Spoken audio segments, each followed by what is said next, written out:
नमस्कार साथियों, स्वागत है आप सभी का हमारे YouTube चैनल श्री हंस वाहिनी इंस्टीट्यूट पर। आज का तारीख है 13 अक्टूबर 2023 और इस दिन के करंट अफेयर्स का सभी अति महत्वपूर्ण प्रश्न हम लोग इस वीडियो में डिस्कस करेंगे। तो चलिए वीडियो को फटाफट शुरू करते हैं, लेकिन उससे पहले मोटिवेशन आज का देख लेते हैं। आज का मोटिवेशन है success is the sum of a small effort repeated, R Collier. देखिए सही बात है, जो सक्सेस है वो एक बार में ही नहीं आता है कि आज सपना देखा और कल सक्सेस हो गया, ऐसा बात नहीं है। ठीक है, आपको रिपीटेड छोटा छोटा प्रयास हर दिन करना पड़ेगा। ठीक है, तभी आपको सक्सेस मिलेगा। जिस प्रकार से हमारे चैनल्स का ग्रोथ है, हम अभी देखते हैं, अगर हम खुद के ऊपर ले तो अभी कोई भी आज का डेट में कोई भी सब्सक्राइब नहीं करता है, लेकिन हम आपसे रिपीटेड आपसे रिक्वेस्ट करते रहते हैं कि प्लीज़ आप चैनल पे नए हैं तो चैनल को ज़रूर सब्सक्राइब कर ले। ठीक है, तो उस केस में क्या होता है कि हम अपना जो है विश्वास बनाए रखे हैं आपके ऊपर कि आप लोग हैं, श्रोता हैं, तो आप लोग ज़रूर चैनल को सब्सक्राइब करेंगे और इसे ज़्यादा से ज़्यादा शेयर करेंगे। ठीक है, तो सक्सेस ऐसे नहीं मिलता है, हर बार हर दिन कुछ ना कुछ प्रयास करते रहना होता है। ठीक है, तो चलिए इसी मोटिवेशन के साथ हम लोग आज का पहला क्वेश्चन देख लेते हैं। आज का पहला क्वेश्चन है, मेडिसिन में नोबेल पुरस्कार 2023 जो कि कैटलिन कैरिको और ड्रू वैश्मैन को मिला था, वो किस क्षेत्र में मिला है, ये क्वेश्चन पूछा गया है। तो ये जो मिला था किसको मिला है मेडिसिन में, तो कैटलिन कैरिको और ड्रू वैश्मैन को मिला है। तो ये जो मिला था ये mRNA वैक्सीन में मिला है, इसे भी याद कर लीजिएगा। ठीक है, हर फील्ड में किसी न किसी को फील्ड में ये नोबेल पुरस्कार मिलता है। तो ये इनको क्या मिला था, mRNA मैसेंजर आरएनए वैक्सीन बनाने के फील्ड में इनको मिला है नोबेल पुरस्कार। ऑप्शन नंबर बी इसका सही आंसर है। ठीक है, देखिए कैटलिन कैरिको और ड्रू वैश्मैन को न्यूक्लियोसाइड बेस संशोधन में उनके अभूतपूर्व काम के लिए फिजियोलॉजी या मेडिसिन में 2023 का नोबेल पुरस्कार से सम्मानित किया गया है। ठीक है, उनके शोध ने कोविड-19 के खिलाफ अत्यधिक सफल mRNA टीके के निर्माण का मार्ग प्रशस्त किया। भविष्य में इस तकनीक का उपयोग चिकित्सा प्रोटीन करने का और कुछ प्रकार के कैंसर के इलाज के लिए भी किया जा सकता है। तो जो ये डेवलपमेंट किए हैं, इसमें कोविड-19 के mRNA टीके में का निर्माण तो है ही, उसके साथ साथ ये ऐसा फॉर्मूला का मतलब mRNA में ऐसा ये संशोध किए हैं, शोध किए हैं, जिससे भविष्य में क्या है कि कुछ प्रकार के कैंसर का भी इलाज हो सकेगा। इसे भी याद कर लीजिएगा। ठीक है, इम्पॉर्टेंट है। तो इनको mRNA वैक्सीन्स के मतलब टीके की खोज के लिए इनको ये नोबेल पुरस्कार मिला है, और साथ ही साथ में न्यूक्लियोसाइड बेस संशोधन के लिए भी इनको मिला है। ठीक है, बहुत इंपॉर्टेंट कार्य किए हैं। तो ये हैं कैटलिको कैरिको और वैश्मैन, ये। ठीक है, अब देखिए लिटरेचर में 2023 का नोबेल पुरस्कार किनको मिला है, तो जॉन फासे को मिला है। और ये किन के लिए मिला है, for his innovative plays and prose which gives voice to unsayable. तो ये हर कैटेगरी भी आप लोग देखते चलिएगा कि किस लिए मिला है। ठीक है ना, चलिए उसके बाद देखिए फिजिक्स में नोबेल पुरस्कार किनको किनको मिला है, तो पियरे अगस्टिनी को मिला है। 2023 का ही सारा हम लोग डिस्कस कर रहे हैं। उसके बाद फेरेंक क्रॉन्च को मिला है, एनी एल हुलियर को मिला है।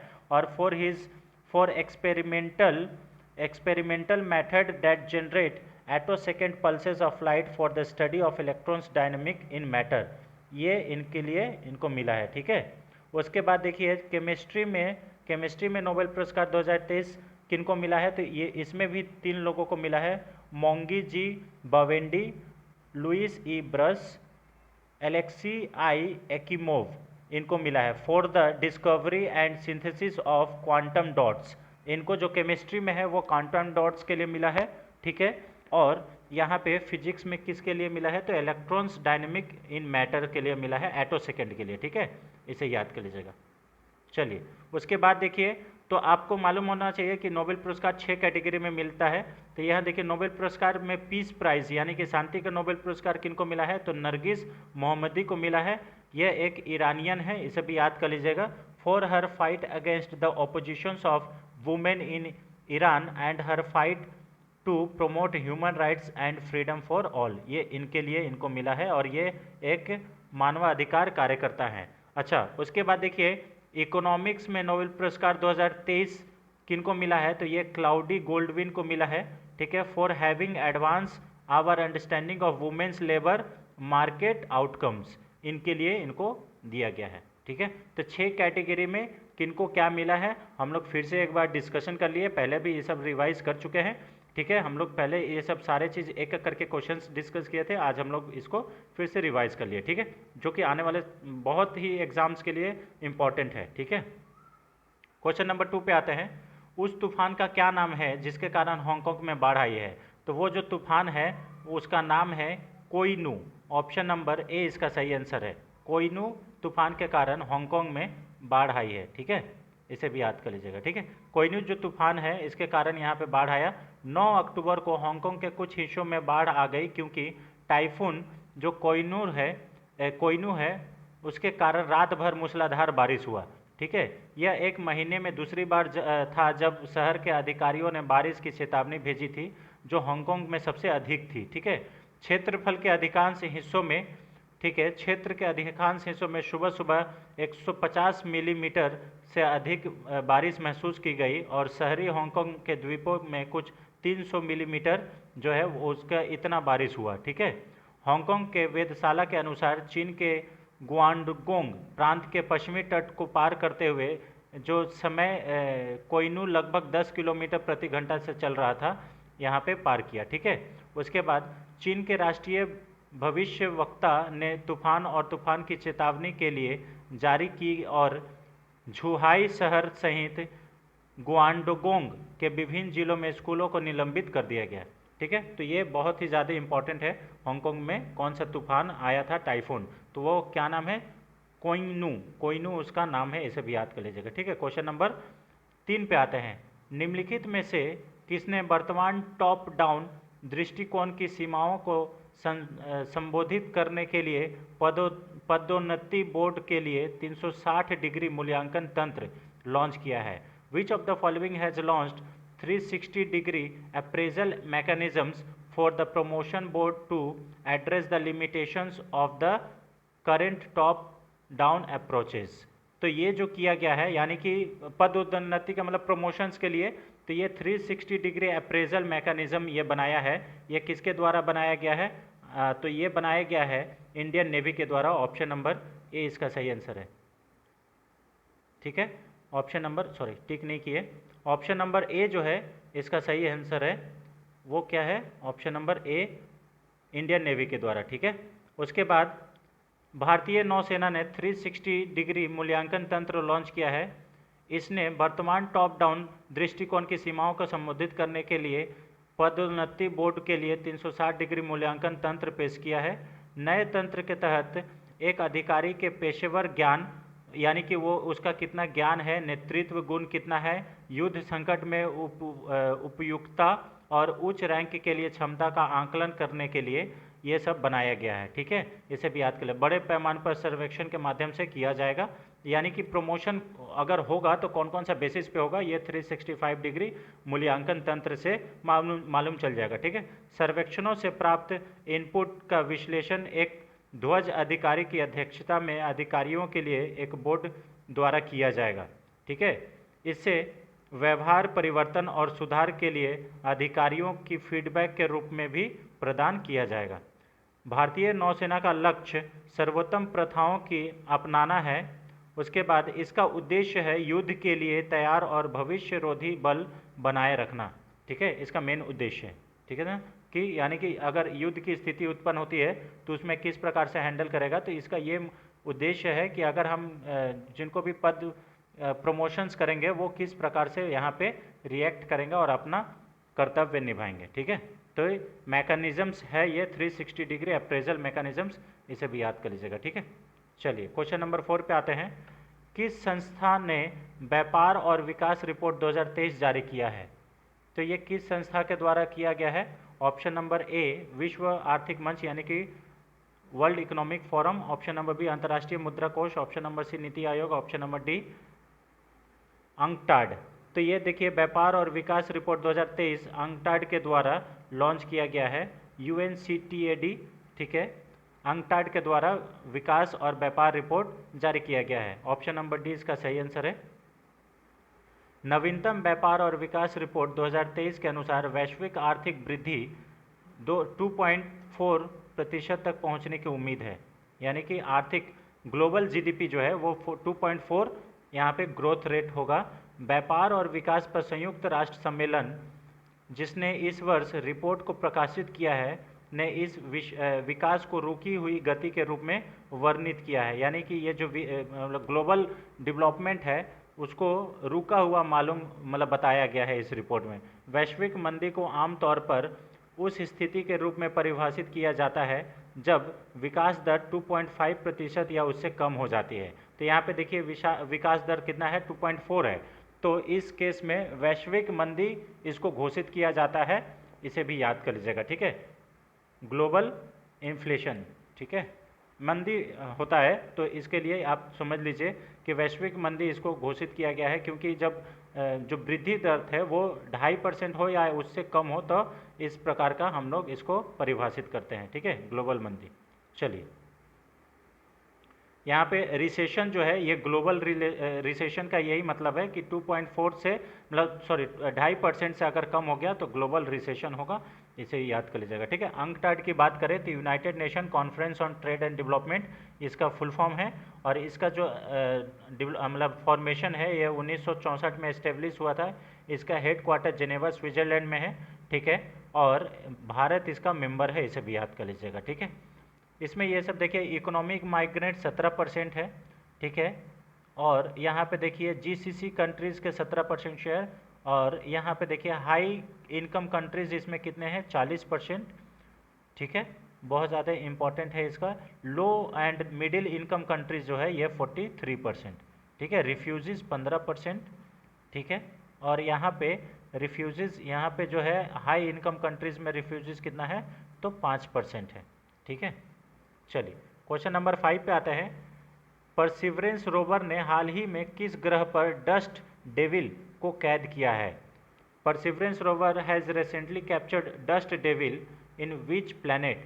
तो ये जो किया है ये मंगल ग्रह पर किया है। ऑप्शन नंबर बी इसका सही आंसर है, परसिवरेंस रोवर, ठीक है। परसिवरेंस जो है ये नासा का एक महत्वपूर्ण मिशन है जो कि मार्स मिशन के नाम से भी जाना जाता है, परसिवरेंस, ठीक है। ऑप्शन नंबर बी इसका सही आंसर है, ठीक है। मंगल ग्रह के धूल शैतान को, यानी कि ये जो डस्ट डेविल बोला जा रहा है, जैसे धरती पर बवंडर नहीं आता है आंधी तूफान वाला जो घूमता है, वैसे ही यहाँ पे डस्ट डेविल को वहाँ पे परसिवरेंस रोवर जो है वो अपना कैमरा में कैद किया है, दृढ़ता से रोवर द्वारा पकड़ा गया है। मंगल ग्रह पर धूल का शैतान धूल के बवंडर के समान है जो कि पृथ्वी पर देखे गए बवंडरों से मिलता जुलता है। हालांकि हमारे ग्रह पर मौजूदा धूल के शैतानी तुलना में मंगल ग्रह के धूल के शैतान आमतौर पर आकार में छोटे होते हैं, यानी कि यहाँ पे धरती पर बहुत ज़्यादा बड़ा बवंडर घूमता है, लेकिन मंगल ग्रह पर जो है वो छोटे आकार में उठा था, ठीक है। उसके बाद देखिए लेकिन हाल ही में पकड़े गए बवंडर की ऊंचाई लगभग 2 किलोमीटर थी, जो अमेरिका में हर साल आने वाली औसत बवंडर से काफ़ी अधिक है। यानी कि अमेरिका में जो आने वाला बवंडर है उससे काफ़ी ज़्यादा है, ये भी देख लीजिएगा। और इसका जो ऊंचाई था मंगल ग्रह पर वो 2 किलोमीटर तक ऊपर उठा था, ठीक है। परसिवरेंस शब्द जो है ये इसका मतलब होता है दृढ़ता, ठीक है। एक अंतरिक्ष यान है जो कि नासा द्वारा बनाया गया था और इसे 30 जुलाई 2020 को ऊपर भेजा गया था, ठीक है, लॉन्च किया गया था, ठीक है। यूटीसी पर एटलस 5 रॉकेट से मंगल ग्रह के लिए छोड़ा जा चुका है ये 30 जुलाई 2020 को, और ये पहुंचा कब, 18 फरवरी 2021 को, ठीक है। स्काई क्रेन की सहायता से जेजोरो क्रेटर की सतह पर उतरकर अनुसंधान किया है और कर भी रहा है, ठीक है ना। तो जेजोरो क्रेटर ये क्रेटर का नाम है, इसे भी याद कर लीजिएगा, जहां पर परसिवरेंस रोवर लैंड किया था, इसे भी याद कर लीजिएगा, ठीक है। और परसिवरेंस की बात करें तो ये नासा द्वारा, ठीक है, क्या बोलते हैं, ये एक मार्स मिशन है मंगल ग्रह का, इसे भी याद कर लीजिएगा, ठीक है, इंपॉर्टेंट है। ये देखिए इस प्रकार का बवंडर उठा था, ठीक है, नासास रोवर ऑन मार्स।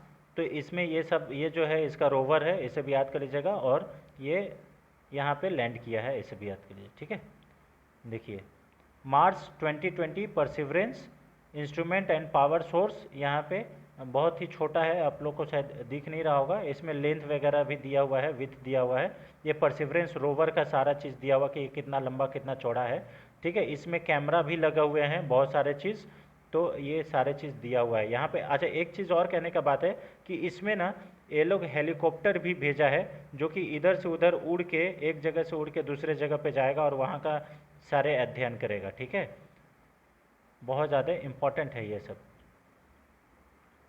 चलिए क्वेश्चन नंबर 6 पे आते हैं। हाल ही में सरकार ने निम्नलिखित में से किसके लिए आवासीय शिक्षा के लिए श्रेष्ठ योजना लॉन्च की है? तो अभी केंद्र सरकार के द्वारा आवासीय शिक्षा श्रेष्ठ योजना लॉन्च किया है, आवासीय रेसिडेंशियल एजुकेशन। तो ये जो लॉन्च किया गया है एससी कैंडिडेट के लिए लॉन्च किया गया है। ऑप्शन नंबर ए इसका सही आंसर है, एससी। ठीक है, यानी कि शेड्यूल कास्ट के लिए ये योजना को लॉन्च किया गया है। चलिए यहाँ पे देखिए, सरकार ने अनुसूचित जाति के छात्रों के लिए आवासीय शिक्षा के लिए श्रेष्ठ योजना की शुरुआत की है। सामाजिक न्याय और अधिकारिता मंत्रालय ये इसका क्रियान्वयन कर रहा है, इसे भी याद कर लीजिएगा। लक्षित क्षेत्रों में उच्च विद्यालयों में छात्रों के लिए आवासीय शिक्षा योजना श्रेष्ठ योजना शुरू की है। श्रेष्ठ का मुख्य उद्देश्य है अनुसूचित जाति बहुल क्षेत्रों में शिक्षा से संबंधित सरकारी पहलों को पहुंच का विस्तार करेगा। ठीक है, उसके बाद यह योजना का मुख्य उद्देश्य है गैर सरकारी संगठनों यानी कि एनजीओ द्वारा संचालित अनुदान सहायता संस्थान के साथ सहयोग करना। आवासीय उच्च विद्यालय उच्च गुणवत्ता वाले शिक्षण प्रदान करेंगे। ठीक है, श्रेष्ठ का लक्ष्य अनुसूचित जाति के छात्रों से सामाजिक आर्थिक उत्थान और समग्र विकास के लिए अनुकूल वातावरण बनाना। ये श्रेष्ठ जो कार्यक्रम है या श्रेष्ठ योजना है उसका मुख्य लक्ष्य है, इसे भी याद कर लीजिएगा। ठीक है, राज्य अथवा केंद्र शासित प्रदेशों के मेधावी अनुसूचित जाति के छात्र का चयन श्रेष्ठ के लिए राष्ट्रीय प्रवेश परीक्षा के माध्यम से किया जाता है। ठीक है, यानी कि इन लोगों को एक एंट्रेंस एग्ज़ाम देना पड़ता है, तब जाके इसमें चयनित होता है। इन चयनित छात्रों को 9वीं और 11वीं कक्षा के लिए सीबीएसई और राज्य बोर्ड में संबद्ध सर्वश्रेष्ठ निजी आवासीय विद्यालय में प्रवेश दिया जाता है। इस पहल के तहत हर साल लगभग 3000 से ज़्यादा एससी छात्रों को चयनित किया जाता है। ठीक है, इसे भी याद कर लीजिएगा।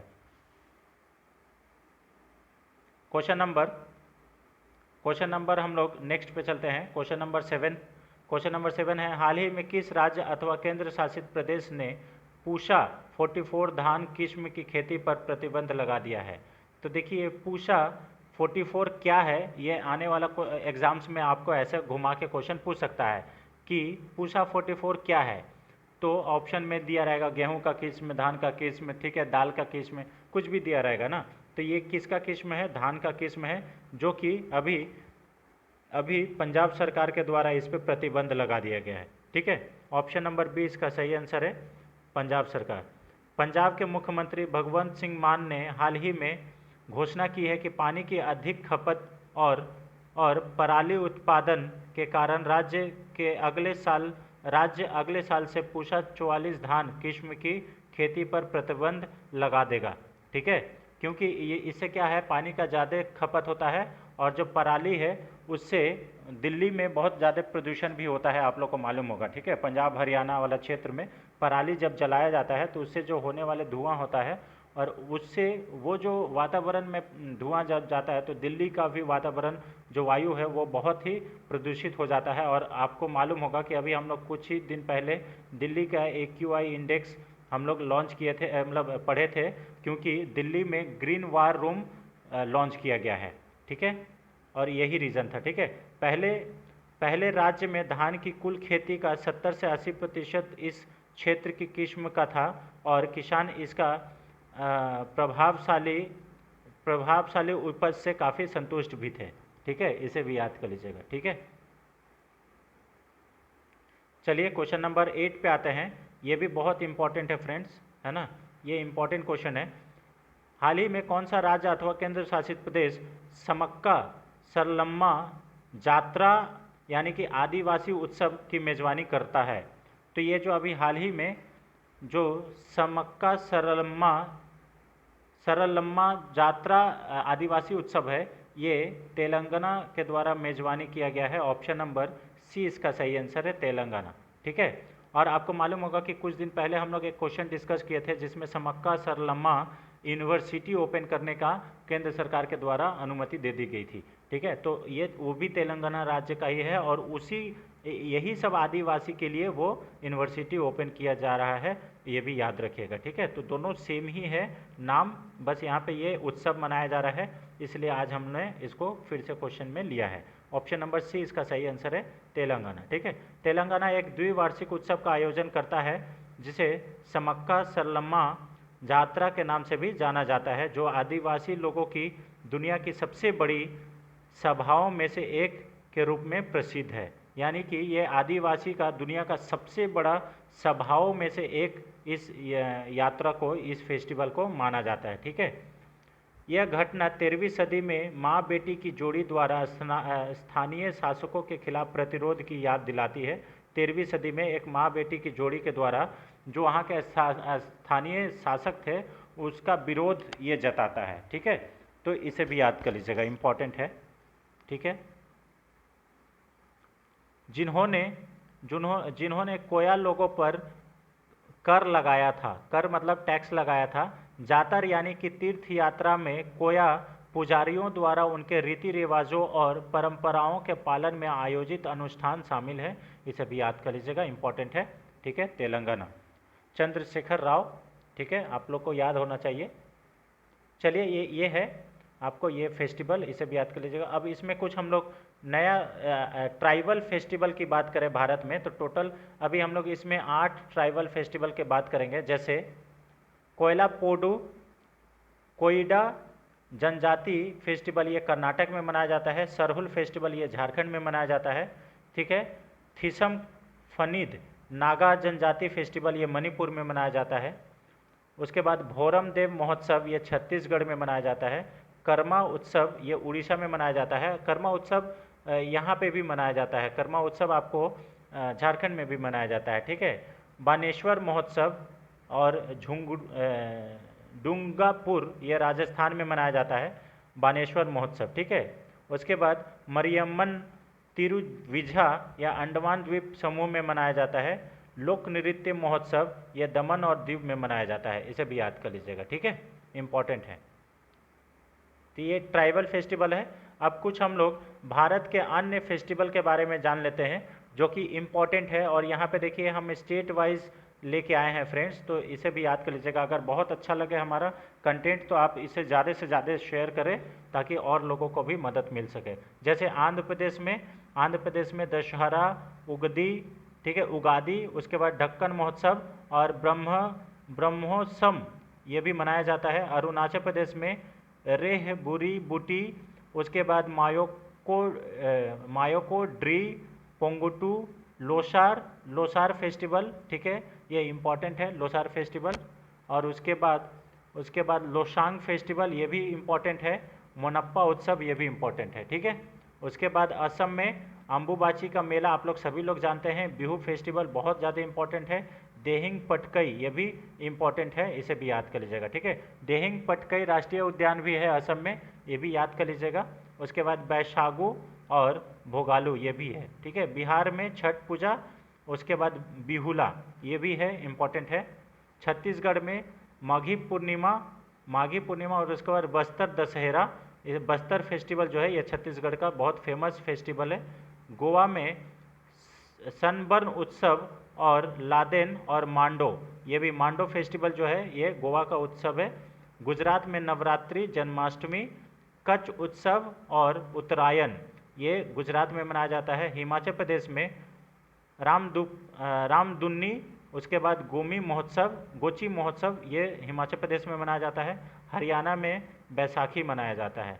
ठीक है, नेक्स्ट हम लोग पढ़ते हैं जम्मू एंड कश्मीर में क्या होता है, हर नवमी, उसके बाद छड़ी, बहु मेला और दोस मोचे, इसे भी याद कर लीजिएगा। ठीक है, खीर भवानी का उत्सव भी जम्मू एंड कश्मीर में मनाया जाता है।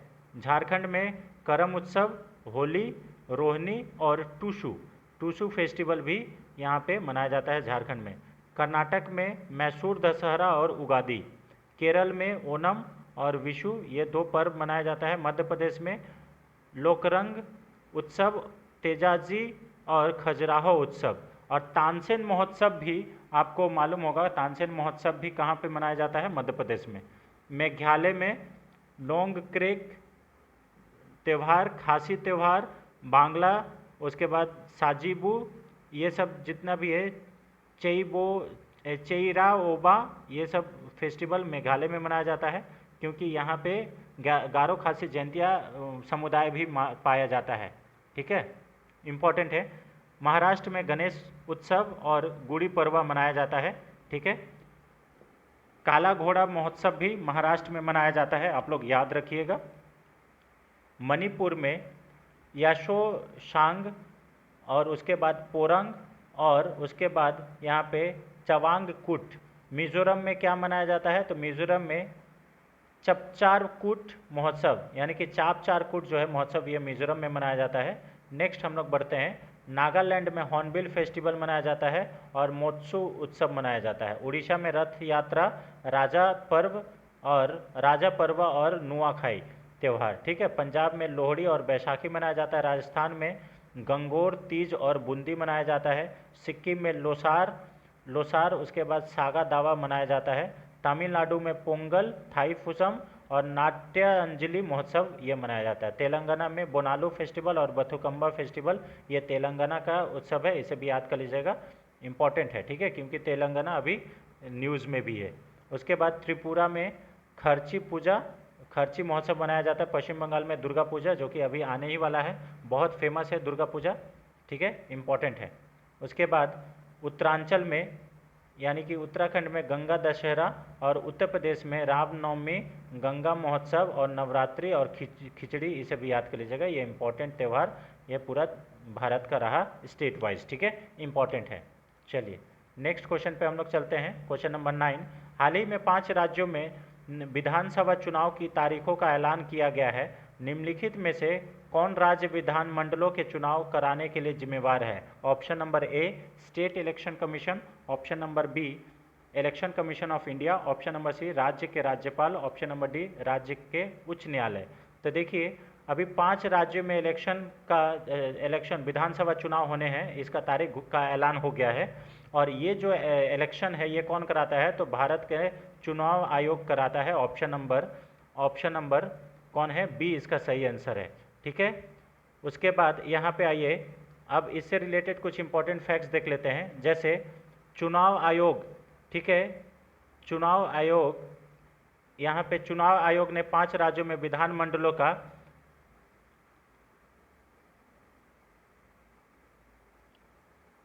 एक मिनट 5 राज्यों में विधान चुनाव की तारीखों का ऐलान किया है। ये कौन कौन सा राज्य है? तो मिजोरम, छत्तीसगढ़, मध्य प्रदेश, राजस्थान और तेलंगाना में विधानसभा चुनाव की तारीख का ऐलान हो चुका है। छत्तीसगढ़ में 7 से 17 नवंबर 2 चरणों में इसका इलेक्शन कराया जाएगा। मध्य प्रदेश में 17 नवंबर को मतदान होगा। ठीक है, और उसके बाद राजस्थान में 23 नवंबर को होगा, तेलंगाना में 30 नवंबर को होगा और मिजोरम में 7 नवंबर को होगा। ठीक है, इसे भी याद कर लीजिएगा, ये 5 राज्य कौन कौन से हैं। ठीक है, इन 5 राज्यों में 679 विधानसभा सीट हैं और 16 करोड़ मतदाता हैं। 60 लाख मतदाताओं पहली बार वोट डालेंगे इस बार। ठीक है, इन चुनावों के नतीजे जो हैं ये 3 दिसंबर को घोषित किए जाएंगे। इन राज्य में 17,734 मतदाता केंद्र बनाए जाएंगे। ठीक है, उसके बाद अवैध नकदी, शराब मुफ्त और नशीली दवाओं के किसी भी सीमा पार आंदोलन की जांच के लिए 5 राज्यों में 940 अंतर राज्य सीमा जांच चौकियां स्थापित की जाएगी। ठीक है, यानी कि चेक पोस्ट बनाया जाएगा। चुनाव आयोग के पास राज्य की विधानमंडलों के चुनावों के अधीक्षक और उसके बाद निर्देशन और नियंत्रण की शक्ति होती है। ठीक है, तो सारा जो पावर होता है वो चुनाव आयोग के पास ही होता है, इसे भी याद कर लीजिएगा। चुनाव आयोग को कंट्रोल करना सारा चीज़, ठीक है ना, उसका मॉनिटर करना। अब देखिए, चुनाव आयोग से रिलेटेड क्वेश्चंस है जो कि इम्पोर्टेंट है। कौन सा प्राधिकरण भारत के राष्ट्रपति और उपराष्ट्रपति पदों के लिए निर्वाचन आयोजित करता है? तो ये है भारत निर्वाचन आयोग, इसे भी याद कर लीजिएगा, ठीक है। भारत के संविधान के अनुच्छेद 324A के अंतर्गत भारत निर्वाचन आयोग के पास अन्य के साथ साथ भारत के राष्ट्रपति और उपराष्ट्रपति के पदों के निर्वाचन आयोजित कराने के लिए संचालन, निर्देशन और नियंत्रण की शक्ति निहित है। विस्तृत उपलब्ध राष्ट्रपति और उपराष्ट्रपति निर्वाचन अधिनियम 1952 व उसके अधीन बनाए गए नियमों के अंतर्गत किए गए हैं, इसे भी याद कर लीजिएगा, ठीक है, इम्पोर्टेंट है। और ये जो भारत के चुनाव आयोग है ये एक संवैधानिक संस्था है, इसे भी याद कर लीजिएगा, आर्टिकल नंबर 324। क्वेश्चन नंबर 2 आता है, भारत में चुनाव आयोग द्वारा तय किए गए चुनाव अभियान या प्रचार की अवधि या समय कितना होता है। तो चुनाव का अवधि और ये जो समय है ये कितना होता है, तो ये 3 सप्ताह होता है। ऑप्शन नंबर ए इसका सही आंसर है, 3 सप्ताह, ठीक है। क्वेश्चन नंबर 3 पे आते हैं। क्वेश्चन नंबर 3 है, भारत के चुनाव आयुक्त को किसके द्वारा हटाया जा सकता है। तो ये जो हटाया जा सकता है ये राष्ट्रपति के द्वारा हटाया जा सकता है भारत के चुनाव आयुक्त को। और अभी भारत के चुनाव आयुक्त कौन है, तो यह भी है राजीव कुमार, इसे भी याद कर लीजिएगा, ठीक है, राजीव कुमार अभी भारत के चुनाव आयुक्त हैं, ठीक है ना। अब यहाँ पे देखिए, भारतीय संविधान के अनुच्छेद 324 कहता है कि चुनाव का अधीक्षण, निर्देशन और नियंत्रण चुनाव आयोग में निहित होता है। चुनाव आयोग में मुख्य चुनाव आयुक्त और ऐसे अन्य चुनाव आयुक्त होते हैं। यानी कि देखिए, चुनाव आयोग में एक तो मुख्य यानी कि चीफ इलेक्शन कमिश्नर होते हैं और 2 अन्य इलेक्शनर कमिश्नर होते हैं जो राष्ट्रपति द्वारा समय समय पर नियुक्त किए जाते हैं, ठीक है। मुख्य चुनाव आयुक्त और अन्य चुनाव आयुक्तों की नियुक्ति 6 वर्ष की अवधि के लिए अथवा 65 साल की अवधि के लिए आयु के लिए जो भी पहले हो उसके लिए की जाती है, ठीक है। यानी कि अगर आपसे पूछ लिया जाए कि चीफ इलेक्शन कमिश्नर का कार्यकाल क्या होता है तो 6 अथवा 65 वर्ष, इसे भी याद कर लीजिएगा, ठीक है, इम्पॉर्टेंट है।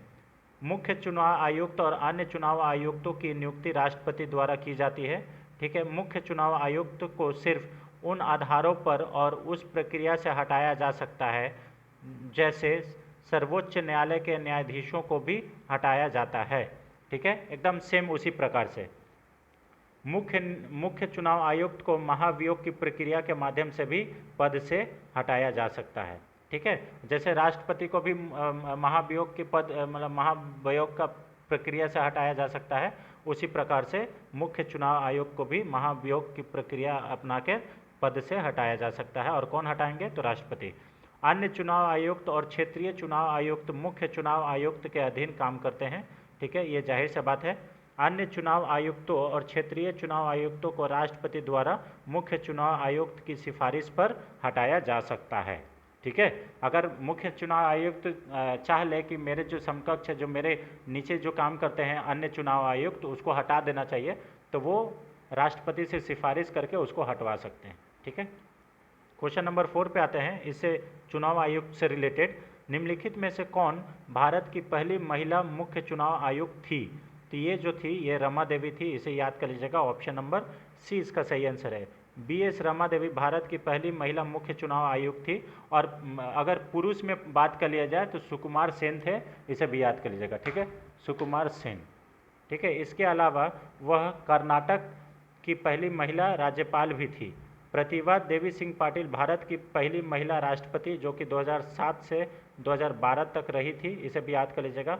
मीरा कुमार वर्ष 2009 से 2014 तक भारत की पहली महिला लोकसभा अध्यक्ष रही थी, ठीक है। और निर्मला सीतारमण एक प्रसिद्ध राजनीतिज्ञ और भारतीय जनता पार्टी यानी कि भाजपा की सदस्य है जो कि वर्तमान में अभी भारत के वित्त मंत्री के रूप में कार्यरत है, इसे भी याद कर लीजिएगा, ठीक है। तो ये महिला से रिलेटेड इंपॉर्टेंट क्वेश्चन है जो कि आने वाले किसी भी एग्जाम्स के लिए बेहद महत्वपूर्ण है, ठीक है, और पूछा जा सकता है, ठीक है। हमारा ये प्रयास अगर आपको अच्छा लगता है तो ज़्यादा से ज़्यादा इस वीडियो को शेयर करें और लाइक करें, कमेंट करके हमें बताएं कि आपको ये कैसा लगा, ठीक है।